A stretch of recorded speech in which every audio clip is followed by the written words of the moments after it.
Alors, Véronique, Oui, mais je ne David. vais pas t'appeler Véronique, je vais t'appeler par ton nom d'artiste qui est Pico. Pico. Alors, ma très chère Pico, ça me fait drôle de dire ça. Ça fait combien de temps que tu sculptes? Alors, j'ai commencé la sculpture assez tardivement. J'ai commencé la sculpture en 2008. D'accord. J'étais peintre avant D'accord. et musicienne. Ouais. Et j'ai commencé la sculpture en 2008. D'accord. T'es tombé dedans, c'est parce que de la musique, de la peinture, t'es une artiste, c'est évident. Oui. Et pourquoi t'es arrivé à la sculpture? Alors, je suis arrivée à la sculpture d'une manière assez étrange. Je faisais de la peinture et je faisais de plus en plus d'épaisseur, ce qui fait que mes peintures commençaient à ressembler à des bas-reliefs. Et dans ma famille, il y avait déjà un sculpteur et un peintre, Ouais, et j'avais jamais osé passer à la sculpture ouais. parce que j'avais une grande admiration pour mon oncle qui est sculpteur, et je n'avais pas osé mettre les mains dedans. Et un jour, une collègue peintre m'a dit, mais puisque tu fais des bas-reliefs, pourquoi tu passes pas directement et du coup, j'ai mis les mains dans la terre. Je suis allée prendre des cours aux Beaux-Arts de Glacière chez Philippe Jourdain. Ouais.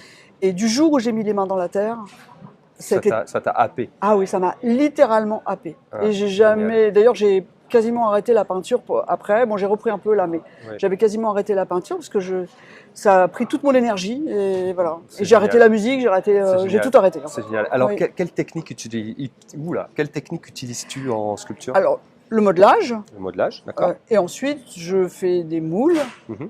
Et je tire des résines ou des bronzes. Ou des bronzes, Voilà. ok. Et ton inspiration, elle vient comment? Alors, j'ai vu là, dans les allées, deux choses sublimes. Alors, un barbu un peu chauve, mais c'est pas, moi je le connaissais pas, c'est un musicien. Tu Oui, m'as c'est dit. un musicien, c'est Thomas de Pourcury. Thomas C'est de un grand Porphyry, saxophoniste d'accord. et chanteur aussi, et D'accord. compositeur. Ok. Et après, je suis tombé sur une créature, on en parlait aussi tout à l'heure avec un autre sculpteur, sur un faune, Oui. c'est-à-dire c'est les... Bon, Ça, explique-moi ce que c'est un faune. ça s'appelle l'invitation du faune. Et alors, quand j'étais enfant, j'étais passionnée par... j'adorais une musique qui s'appelle Le Prélude de l'après-midi d'un faune Mhm. de Debussy.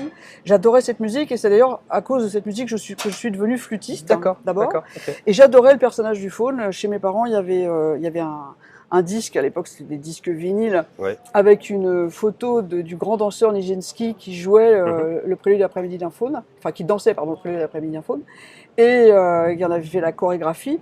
Et j'adorais ce personnage, et mon père m'avait dit, bah oui, mais tu sais, en fait, les faunes, ça a des pattes de bouc, voilà. Et j'avais imaginé ce personnage, et je l'ai porté pendant des années. Et Ouais. puis un jour, j'ai eu envie de le matérialiser, réaliser, de le matérialiser, voilà, ok, ok. en terre. Génial, Voilà. génial, super. Et alors, moi j'ai une question qui est un petit peu bizarre, mais tu prends combien de temps en fait pour faire ce type de sculpture? Parce C'est que impossible à dire. il y a du détail, Ah oui, oui, c'est long. c'est incroyable. C'est long. En plus, là, j'ai dû le réaliser d'abord en terre et plastiline, parce qu'il y a des éléments qui sont très fins, comme les cornes, Ouais. comme les bras, Ouais, ouais. parce qu'ils sont, en fait, Tendus oui, puis oui. comme c'est assez long à réaliser, en terre, en plus j'ai fait ça l'été, donc ça aurait séché et D'accord, cassé. d'accord. Et donc il y a les pâtes aussi sont en plastiline Ouais. à la base. Et ensuite, il faut le mouler, donc il faut le découper. Ouais. On enlève tout ce qu'on On avait mis, saucissonne, voilà, Ouais. on moule les éléments séparément, Mhm. on les tire séparément. Ensuite, il faut les ressouder. Ouais. Alors la résine se soude à la résine, hein, c'est pas Oui, un oui, problème. oui, oui.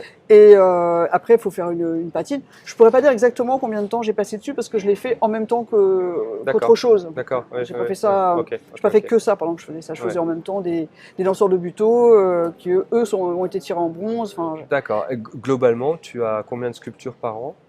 je sais pas. Si tu as une idée, tu sais pas. Non, je sais. En fait, je sais Ok. pas. Ok. C'est pas- L'année dernière, j'en ai fait peut-être 4, 5. Quatre, quand même, c'est quand même une production. Et j'ai fait de la peinture un peu à côté. Tu bosses. Ah oui, quoi. je fais que ça. Hein. Je Génial. fais que ça. Génial. Et aux artistes français, tu exposes depuis combien de temps?